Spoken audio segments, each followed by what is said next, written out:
such good implementers of this plan. Thank you, Councilwoman Shields. Councilman Ellington.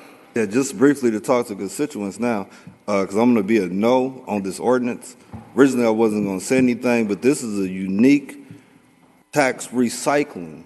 I don't think we're going to see any other project that has have this type of tax structure. So we have private developers that not only utilize tax incentives when we talk about to clean up the area, et cetera, and now they're going to double down on it. Councilwoman Shields mentioned Glover. The initial Glover plan was not slated to go back to developers. It was actually slated to go back to the general fund to have mass improvements. That's not true. Go ahead. Keep going, sir. It was slated to go back to the developer. That wasn't on the agenda in 2005 when the Glover plan passed. So I swear that the commentary was that the Glover plan, the Midtown plan, was going to make millions of dollars, and those millions of dollars was going to be invested in Midtown on down, not on the four corners of 35th going to Mac Properties. So it was the impression that the citizens was going to actually benefit from a super TIF, and we was going to see improvements throughout that corridor.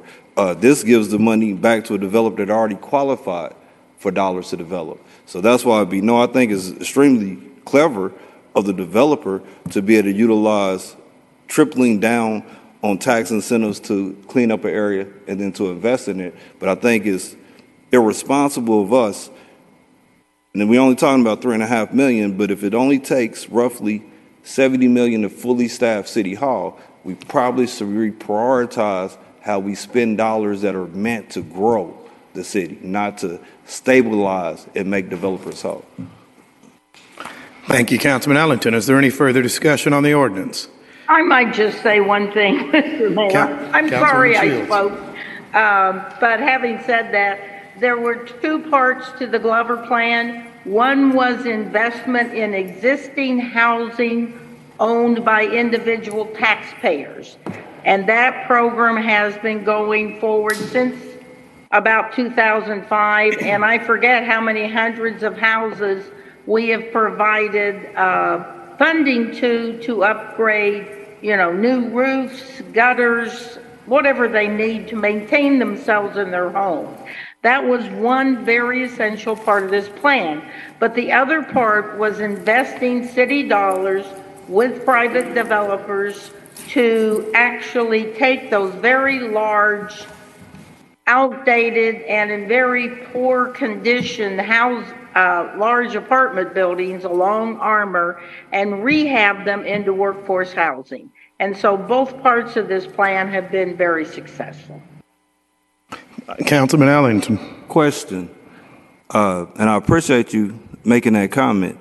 We're talking about new developments, though, in between Armour, 35th, on both sides of Armour and Truce. So why hasn't the apartments and the houses that are over there been rehabbed? Just curious if that was the second part of it, because we're talking about a totally new development and not actually investments in the maximum of $3 million with the corresponding housing stock and apartment complexes over there. So why hasn't that happened? Even going down Truce with the buildings and lots that haven't been maintained, just out of curiosity, if that's the second part of the Glover plan. Is there any further discussion on the ordinance? Hearing none, the clerk will call. No answer. Councilman Bunch. This is a redevelopment plan, correct? I'm not sure where the Glover plan has come into play here. Part of the funding, just like it went to housing, helping individual homeowners stay in their housing. Part of it was also for retrofitting existing buildings and creating new workforce housing. After the houses along along Armour were redone, the buildings, then I believe the last council under our prior city manager developed this project for developing the four corners of Troost with new workforce housing. And part of those dollars came from dollars that were generated out of the Glover plan. Is there any further discussion on the ordinance? Hearing none, the clerk will call the roll. Boo. Aye. McManus. Aye. O'Neill. Aye. Hall. Aye. Lore. Aye. Fowler. Aye. Ellington. No. Robinson. Aye. Shields. Aye. Bunch. Aye.